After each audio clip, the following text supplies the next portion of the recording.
Hello students, we're going to start on a new topic today. We are finished with our hormone classes. In the next lecture, we will explore the actions of the hydrophilic hormones and how they exert their action. Let us begin with the hydrophobic hormone. Now, hydrophobic hormones travel in the bloodstream, so let's represent that first.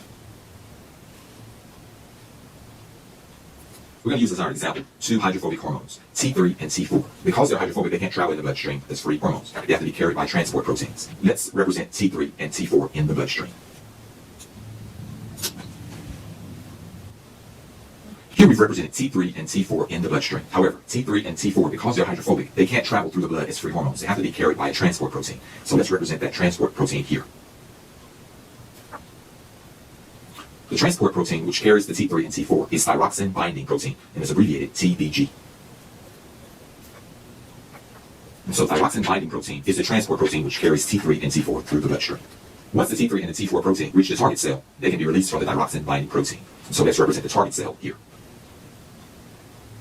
Here we have our target cell. Once at the target cell, the T3 and T4 hormones are released from the TBG.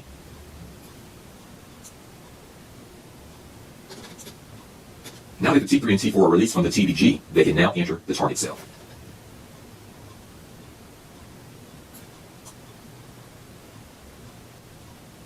Once inside, the T3 and T4 can now exert their action on the target cell. So let's represent those actions here. So here we have the nucleus of the cell. And within the nucleus, we have our DNA.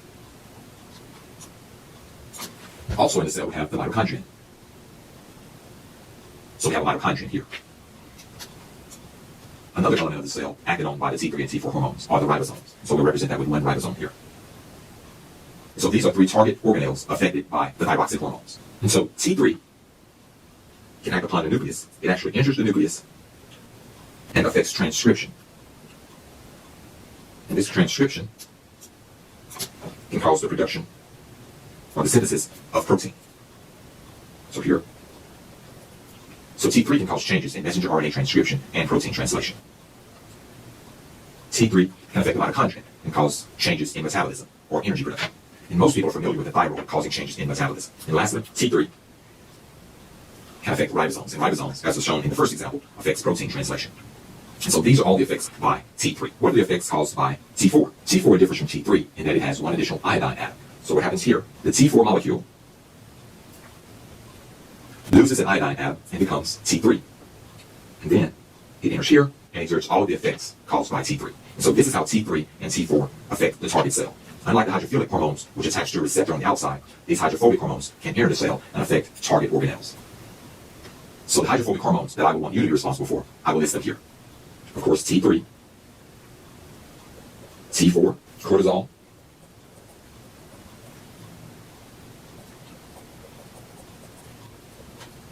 testosterone, and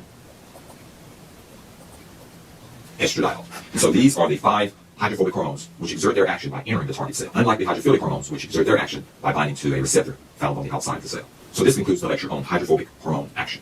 I hope that you learned a lot.